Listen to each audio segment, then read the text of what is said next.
ഇന്നത്തെ ചിന്തയ്ക്കായിട്ട് നമുക്കൊരു വചനഭാഗം വായിക്കാം.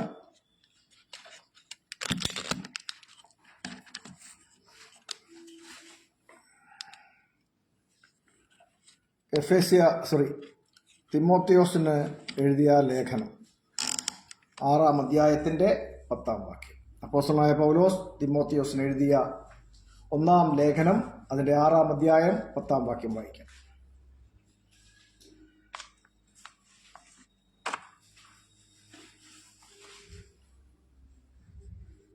ദ്രവ്യാഗ്രഹം സകലവിധ ദോഷത്തിനും മൂലമല്ലോ. ഇത് ചേർന്ന് കാക്ഷിച്ചിട്ട് വിശ്വാസം വിട്ടിടുന്ന് ബഹുദുഃഖങ്ങൾക്ക് അധീനരായി തീർന്നിരിക്കുന്നു. നീയോ ദൈവത്തിന്റെ മനുഷ്യനായല്ലോവേ, അത് വിട്ടോടി നീതി, ഭക്തി, വിശ്വാസം, സ്നേഹം, ക്ഷമ, സൗമ്യത എന്നിവയെ പിന്തുടരുക. വിശ്വാസത്തിന് നല്ലപോർ പൊരുതുക, നിത്യജീവനെ പിടിച്ചുകൊള്ളുക. മതി. 10-ാം വാക്യത്തിൽ നമ്മൾ വായിക്കുന്നത് ഇങ്ങനെയാണ്: ദ്രവ്യാഗ്രഹം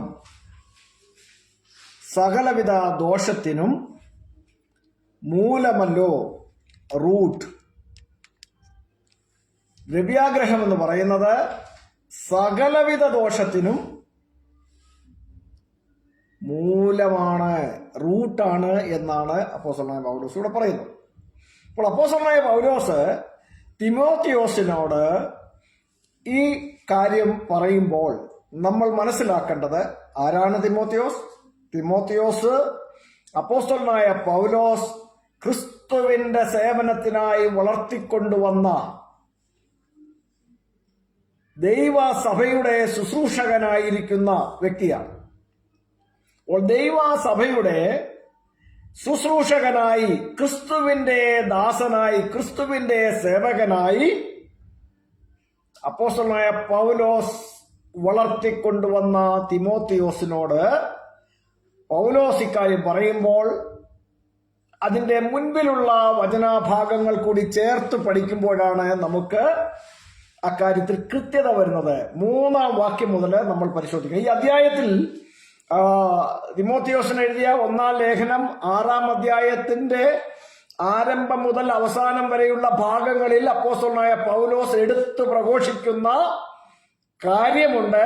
തിമോത്തിയോസിനെ ഇക്കാര്യം പറഞ്ഞ് ബോധ്യപ്പെടുത്തുമ്പോൾ തിമോത്തിയോസിനെ പൗലോസ് ഒരുക്കുന്ന, അല്ലെങ്കിൽ ഒരു സംഗതിക്ക് വേണ്ടി ഒരുങ്ങുവാൻ പ്രേരിപ്പിക്കുന്നത് നമുക്ക് 13-ാം വാക്യത്തിൽ കാണുവാൻ തക്കവണ്ണം കഴിയും. എന്തിനാണ് തിമോത്തിയോസിനോട് പൗലോസ് ഈ കാര്യങ്ങളൊക്കെ പറഞ്ഞു കൊടുത്തതെന്നുള്ളത് 13-ാം വാക്യത്തിൽ നമുക്ക് വായിക്കാൻ കഴിയും. 1 തിമോത്തിയോസ് 6-ാം അധ്യായത്തിന്റെ 13-ാം വാക്യം. നീ നിഷ്കളങ്കനും നിരപവാദ്യനുമായി ഈ കൽപ്പന നമ്മുടെ കർത്താവായ യേശുവിന്റെ പ്രത്യക്ഷത വരെ പ്രമാണിച്ചു കൊള്ളണമെന്നിങ്ങനെ സകലത്തെയും ജീവിപ്പിക്കുന്ന ദൈവത്തെയും പൊന്തിയോസ് പീലാത്തോസിന്റെ മുൻപിൽ നല്ല സ്വീകാര്യം കഴിച്ച ക്രിസ്തുയേശുവിനെയും സാക്ഷിവെച്ച് 2 പേരെ ഇവിടെ പൗലോസ് സാക്ഷി വെക്കുകയാണ്. ആരെയൊക്കെയാണ്? പൊന്തിയോസ് പീലാത്തോസിന്റെ മുമ്പിൽ നല്ല സ്വീകാര്യം പ്രാപിച്ച ക്രിസ്തുയേശുവിനെയും, അടുത്ത വ്യക്തി ആരാണ്? സകലത്തെയും ജീവിപ്പിക്കുന്ന ദൈവത്തെയും. 2 പേരെ പൗലോസ്ലീഹ ഇവിടെ സാക്ഷി വെച്ചുകൊണ്ടാണ് തിമോത്തിയോസിനെ പ്രബോധിപ്പിക്കുന്നത്. നീ എന്ത് ചെയ്യണമെന്നാണ്? ഏതു നാൾ വരെ നീ വിശ്വസ്തത പ്രമാണിക്കണമെന്നാണ് 13-ാം വാക്യം വായിച്ചത്. കർത്താവായ യേശു ക്രിസ്തുവിന്റെ പ്രത്യക്ഷത വരെ, കർത്താവായ യേശു ക്രിസ്തുവിന്റെ പ്രത്യക്ഷത വരെ നീ നിഷ്കളങ്കനായിരിക്കണം, നിരപവാദ്യനായിരിക്കണം, പിന്നെ ഈ പ്രത്യാശയുള്ളവനായിരിക്കണം. അതിനുവേണ്ടിയുള്ള ഒരുക്കത്തിനായുള്ള നിർദ്ദേശമാണ് പൗലോസ്ലീഹ തിമോത്തിയോസിനെ കൊടുക്കുന്നത്. അപ്പോൾ 2 പേരെ സാക്ഷ്യം വെച്ചതായിട്ട് നമ്മളിവിടെ വായിച്ചു. ആരെയൊക്കെയാണ്? 14-ാം വാക്യത്തിൽ വായിച്ചത് സകലത്തെയും ജീവിപ്പിക്കുന്ന ദൈവത്തെയും. പിന്നെ അടുത്ത ആളാരാണ്? പൊന്തിയോസ് പീലാത്തോസിന്റെ മുൻപിൽ നല്ല സ്വീകാരം കഴിച്ച ക്രിസ്തുവേശുവിനെയും. പലരുടെയും വിചാരം എന്താണെന്നറിയാമോ? ഈ യേശുക്രിസ്തു തന്നെയാണ് സകലത്തെയും ജീവിപ്പിക്കുന്ന ദൈവമെന്നാണ് പലരുടെയും പ്രചരണവും പലരുടെയും ധാരണയും. എന്നാൽ അങ്ങനെയല്ല എന്ന് ബൈബിൾ വളരെ കൃത്യമായി പഠിപ്പിക്കുന്നുണ്ട്. ബൈബിൾ മുന്നോട്ട് വയ്ക്കുന്ന ആ ദൈവത്തെക്കുറിച്ച് കൃത്യമായ അധ്യാപനം അപ്പോസ്തലനായ പൗലോസ് നൽകിയിട്ടുണ്ട്. ആ ദൈവമാണ് സകലത്തെയും ജീവിപ്പിക്കുന്നവനായ ദൈവം. ആ ദൈവത്തെയും പിന്നെ കർത്താവായ യേശുക്രിസ്തുവിനെയും സാക്ഷി വെച്ചുകൊണ്ട് പ്രബോധിപ്പിക്കുകയാണ് പൗലോസ് ചെയ്യുന്നത്. അങ്ങനെ അടുത്ത വാക്യം വായിക്കുന്നത് എങ്ങനെയാണ്? 15-ാം വാക്യത്തിൽ വായിക്കുന്നത്, ധന്യനായ ഏകാധിപതിയും രാജാതി രാജാവും കർത്താതി കർത്താവും താൻ മാത്രം മറന്നു പോകരുത്, താൻ മാത്രം, ഹീസ് ദ ഓൺലി വൺ, താൻ മാത്രം അമർത്യതയുള്ളവനും അടുത്തുകൂടാത്ത വെളിച്ചത്തിൽ വസിക്കുന്നവനും മനുഷ്യർ ആരും കാണാത്തവനും കാണാൻ കഴിയാത്തവനുമായവൻ തക്ക സമയത്ത് ആ പ്രത്യക്ഷത വരുത്തും. ആരുടെ പ്രത്യക്ഷത? 13-ാം വാക്യത്തിൽ വായിച്ചു ഇല്ലേ? കർത്താവായ യേശുവിന്റെ പ്രത്യക്ഷത വരുത്തുന്നവനാണ് ഈ 15-ാം വാക്യത്തിലും 16-ാം വാക്യത്തിലും കാണുന്ന ആരാണ്? ധന്യനായ ഏകാധിപതി, പിന്നെ രാജാതി രാജാവ്, കർത്താതി കർത്താവ്. അത് കഴിഞ്ഞിട്ടുള്ള വിശേഷം എന്താണ്? താൻ മാത്രം, ഹീസ് ദ ഓൺലി വൺ, വേറൊരാളില്ല. താൻ മാത്രം അമർത്യതയുള്ളവൻ താൻ ഒരുവൻ മാത്രമാണ്. പിന്നെ അടുത്തുകൂടാത്ത വെളിച്ചത്തിൽ വസിക്കുന്നവനും ഈ ഒരുവൻ മാത്രമാണ്. അടുത്തത് മനുഷ്യരാരും കാണാത്തവൻ എടുത്തു പറഞ്ഞിരിക്കുന്നു. അപ്പൊ അതാരാണ്? അത് യേശുക്രിസ്തുവാണെന്നാണ് പലരും തെറ്റിദ്ധരിച്ചിരിക്കുന്നതും തെറ്റായി പ്രചരിപ്പിക്കുകയും ചെയ്യുന്നത്. അത് യേശുക്രിസ്തുവാണെന്നല്ല പറഞ്ഞത്, മറിച്ച് ഈ ഒരുവനും മാത്രമുള്ള പ്രത്യേകതയാണ് നമ്മളവിടെ കാണുന്നത്. താൻ മാത്രം അമർത്യതയുള്ളവൻ, അടുത്തുകൂടാത്ത വെളിച്ചത്തിൽ വസിക്കുന്നവൻ, മനുഷ്യരാരും കാണാത്തവൻ. ദൈവത്തെ ആരും കണ്ടിട്ടില്ല എന്നല്ല, മനുഷ്യരാരും കാണാത്തവൻ എന്നാണ് അവിടെ വിശേഷണം കൊടുക്കുന്നത്. അങ്ങനെ കാണാൻ കഴിയാത്തവനുമാണ്, മനുഷ്യർക്കാർക്കും കാണുവാൻ കഴിയാത്തവനുമായവൻ തക്ക സമയത്ത് ആരുടെ പ്രത്യക്ഷത വരുത്തുമെന്നാണ്? യേശുവിന്റെ, കർത്താവായ യേശുവിന്റെ പ്രത്യക്ഷത വരുത്തുന്നവനാണ് ഈ പറഞ്ഞിരിക്കുന്ന വാക്യങ്ങളിൽ പ്രതിപാദിക്കപ്പെട്ടിരിക്കുന്നത് എന്ന് നമ്മൾ മറന്നു പോകരുത്. അപ്പോൾ ഇതുവരെയും ഒരുക്കത്തോടെ ജീവിക്കേണ്ടതിനായി വളരെ കൃത്യതയോടുകൂടിയുള്ള നിർദ്ദേശങ്ങളാണ് അപ്പോസ്തലനായ പൗലോസ് തിമോത്തിയോസിന് നൽകുന്നത്. എന്താണ്? 3-ാം വാക്യം മുതൽ വായിക്കാം. 1 തിമോത്തിയോസ് 6-ാം അധ്യായത്തിന്റെ 3-ാം വാക്യം മുതൽ നമുക്ക് നിർത്തി വായിക്കാം. നമ്മുടെ കർത്താവായ യേശുക്രിസ്തുവിന്റെ പത്യവചനവും ഭക്തിക്കൊത്ത ഉപദേശവും അനുസരിക്കാതെ അന്യത ഉപദേശിക്കുന്നു. ഒന്നുകൂടെ വായിച്ച വാക്യം, നമ്മുടെ കർത്താവായ യേശുക്രിസ്തുവിന്റെ പത്യവചനവും ഭക്തിക്കൊത്ത ഉപദേശവും അനുസരിക്കാതെ അന്യത ഉപദേശിക്കുന്നവൻ. ശ്രദ്ധിച്ചോണം എന്റെ പ്രിയപ്പെട്ടവരെ, വളരെ ശ്രദ്ധിച്ചോണം. ഈ വാക്യത്തിൽ വളരെ കൃത്യമായി പറഞ്ഞിരിക്കുന്നത് നമ്മുടെ കർത്താവായ യേശുക്രിസ്തുവിന്റെ പത്യവചനം, യേശുക്രിസ്തു പഠിപ്പിച്ച ഭക്തിക്കൊത്ത ഉപദേശം, ഇതിനെ അനുസരിക്കാതെ അതിന് വിപരീതമായി അന്യത ഉപദേശിക്കുന്നവർ, അവരെ കുറിച്ചാണ് അവിടെ സൂചിപ്പിക്കുന്നത്. അവർ ഇനി വായിലെ അവർ ഒന്നും തിരിച്ചറിയാതെ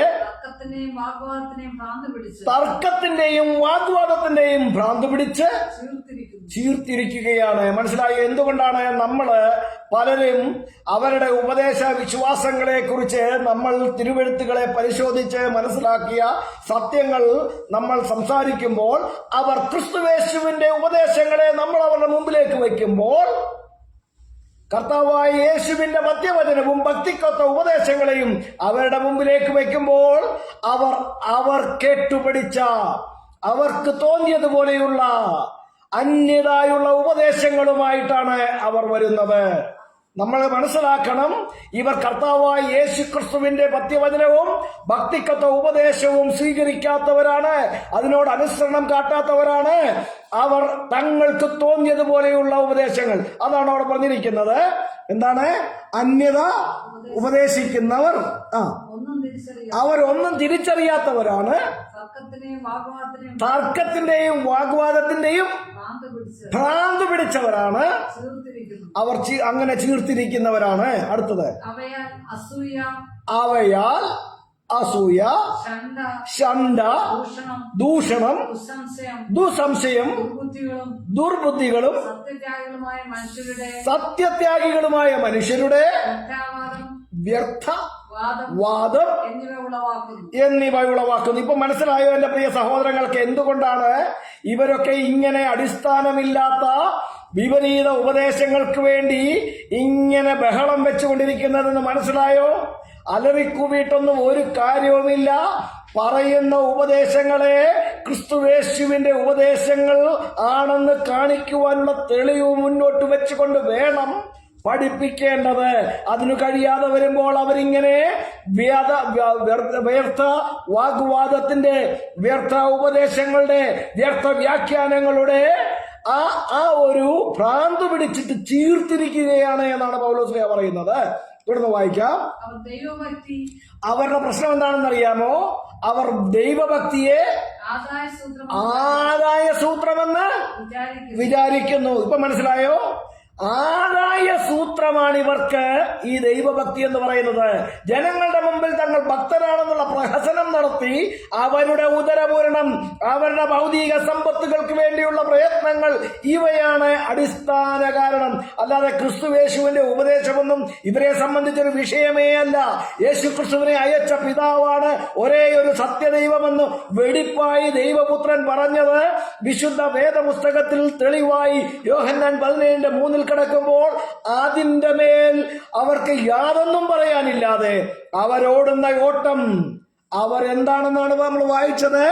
അതിന്റെ ആദ്യം വായിച്ചല്ലോ. അവരെന്താണ്? വിശ്വാസത്യാഗികളാണ്. മനസ്സിലായോ? താഴോട്ട് വായിച്ചേ. 3-ാം വാക്യം മുതൽ.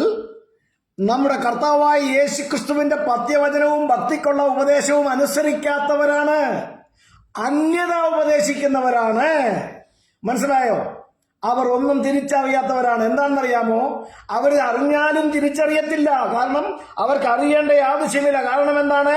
അവർ ദൈവഭക്തിയെ ആദായ സൂത്രമെന്ന് വിചാരിക്കുന്നു.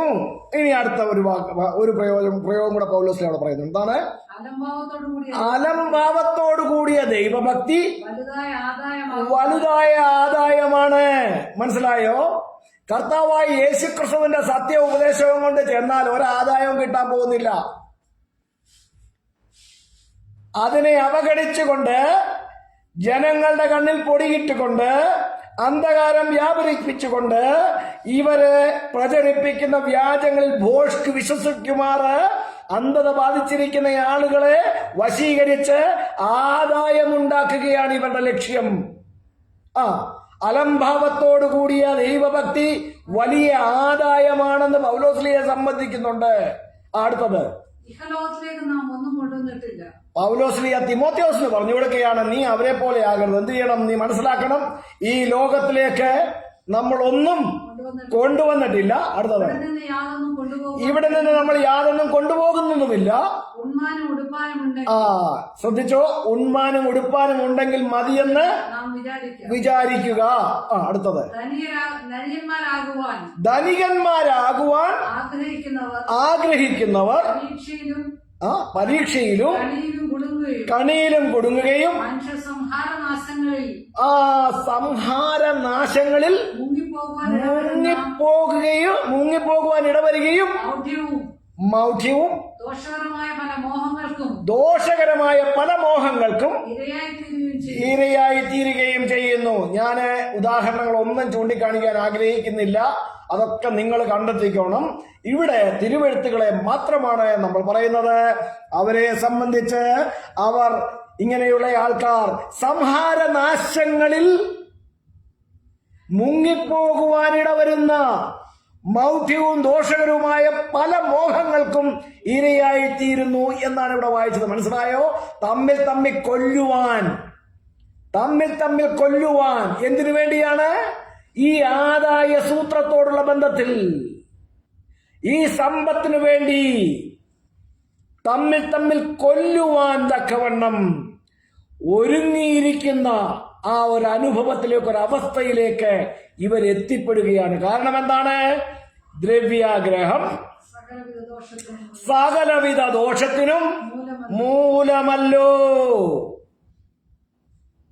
ദ്രവ്യാഗ്രഹം സകലവിധത്തിനും മൂലമല്ലോ എന്ന് വിശുദ്ധ ബൈബിൾ വളരെ സ്ഫുടമായി പഠിപ്പിക്കുമ്പോൾ നമ്മൾ മനസ്സിലാക്കണം, അതിനാൽ നിയന്ത്രിക്കപ്പെടുന്നവർ പരസ്പരം കൊല്ലുവാൻ, സംഹാര നാശങ്ങളിൽ കുടുങ്ങിപ്പോകുവാൻ തക്കവണ്ണം ഇടയാകുന്നു. അവർ പരസ്പരം പോരിനെ വിളിക്കുന്നു. അവർ തമ്മിൽ കൊല്ലുവാൻ ആഗ്രഹിക്കുന്നു. പരസ്പരം ആക്ഷേപിക്കുവാനായി പരസ്യമായ വേദികളിലേക്ക് വരുന്നു. അവർ തമ്മിൽ കൊല്ലുവാൻ പോർ വിളിക്കുന്ന അനുഭവങ്ങളിലേക്ക് എത്തുന്നു. ഇവരെ ഈ അവസ്ഥയിലേക്ക് എത്തിച്ചതിന്റെ കാരണം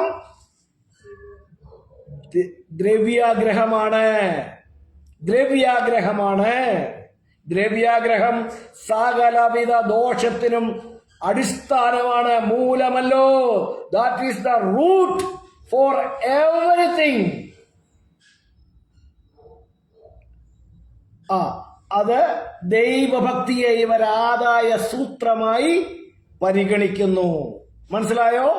അലംഭാവത്തോടു കൂടിയത് ദൈവഭക്തി വലിയ ആദായം ഉണ്ടാക്കുന്നതാണ് എന്ന് വളരെ കൃത്യമായി ഇവിടെ പറഞ്ഞും വെക്കുകയാണ് ചെയ്യുന്നത്. ഇത് പറയുമ്പോൾ തന്നെ ധനവാൻ ആഗ്രഹിക്കുന്നവരെ കുറിച്ച് പൗലോസ് പറയുന്നുണ്ടല്ലോ 9-ാം വാക്യത്തിൽ. ധനികന്മാരാകുവാൻ ആഗ്രഹിക്കുന്നവർ പരീക്ഷയിലും കണിയിലും കുടുങ്ങിപ്പോകുന്നുണ്ട്.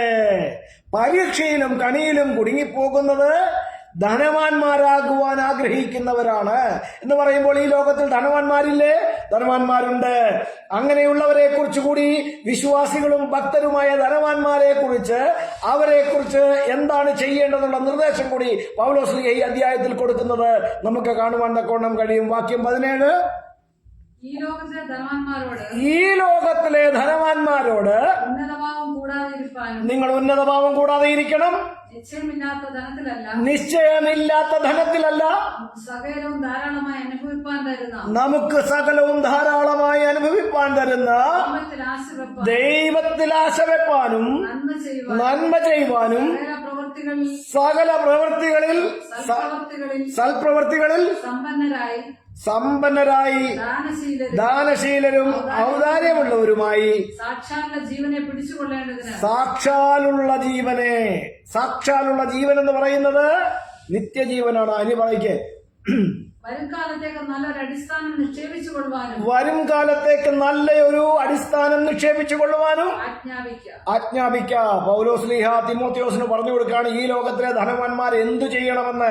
നിങ്ങൾക്ക് ധനമുണ്ടെങ്കിൽ നിങ്ങൾ മനസ്സിലാക്കണം, നിങ്ങൾ ഉന്നതഭാവമുള്ളവരായിരിക്കരുത്. പിന്നെ നിശ്ചയമില്ലാത്ത ധനമാണ് നിങ്ങളുടെ കയ്യിൽ ഇരിക്കുന്നത്. അതുകൊണ്ട് എന്ത് ചെയ്യണമെന്നാണ്? നമുക്ക് സകലവും ധാരാളമായി അനുഭവിപ്പാൻ തരുന്ന ദൈവത്തിൽ ആശ വെക്കണം. പിന്നെ നമ്മൾ നന്മ ചെയ്യണം.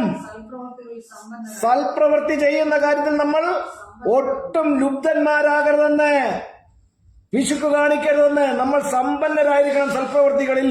അടുത്തത്, നമ്മൾ ദാനശീലരാകണം, ഔദാര്യം ചെയ്യുന്നവരാകണം. ഇങ്ങനെ യഥാർത്ഥ ജീവനെ പിടിച്ചുകൊള്ളണം. Praise God.